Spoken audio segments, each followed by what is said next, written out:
My name is Susan, and I'm the founder of Florida Paranormal. The reason I founded Florida Paranormal is kind of a long story, and I'll try to make it short. From the time I was in the crib, I had paranormal experiences. I would have a man come in, put his hand over my mouth, and just tickle me or shake the crib, something along that line. My parents said, "Oh, it's the boogeyman, you're dreaming, nothing to be afraid of." This went on as long as we lived in that house for 9 years, every night. When we moved, I had a year of nice and quiet, and then we moved into what the kids in the neighborhood called a haunted house. And they said it was haunted because it just looked weird. The thing was hand-built by a couple from England. And I had a bedroom that was right next to the stairs that led up to the over the garage apartment. Every night, somebody would come up those stairs. Sometimes it'd just be one person, sometimes it'd be three. They'd walk up those stairs and walk right by my bedroom and go into the apartment. I'd hear the apartment door open and close, people talking. Sometimes they'd have a flashlight. It was always a little different, so I know it wasn't residual. I would tell my mom had a drinking problem, of course, and she always said it was my imagination and that nobody could get in because the apartment was locked. Well, sure enough, I checked it one day and it was locked. Nobody could get in. But it was terrifying, and nobody believed that that stuff was really going on. Then my mother started hearing scratching in the wall. My dad said, "Oh, it's the booze, you know, she's hallucinating."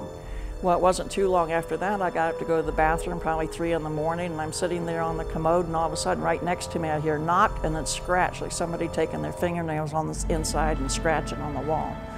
I got up out of there so quick, I don't even remember if I flushed the toilet. But again, I told my dad, I said, "You know, she's not hallucinating, I heard it." "Well, now, no, she's hallucinating and now she's influenced me." That was his attitude. Then we started getting phone calls where it was just static on the end, and this would happen day or night. And it always seemed to happen when my dad wasn't around. My mother started answering it and saying, you know, what she was getting. Again, she was, you know, just drinking too much. But then I answered it and I got the same thing.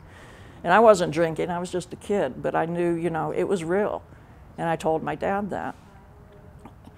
You know, no, it was just our imagination. I need a psychiatrist and so on and so forth. So I went through life thinking maybe there was something wrong with me. And it made for a miserable childhood. I didn't do well in school. I couldn't really talk to people because I figured they'd think I was crazy. It wasn't until my dad's last years he turned 85 and he moved in with us. We used to sit around and talk a lot, and the subject went back to that old haunted house. When they got divorced, my dad moved up into the over the garage apartment, and every night I'd go in there and tell him good night. He says, "You know," he says, "I had experiences there too." I'm like, "What?"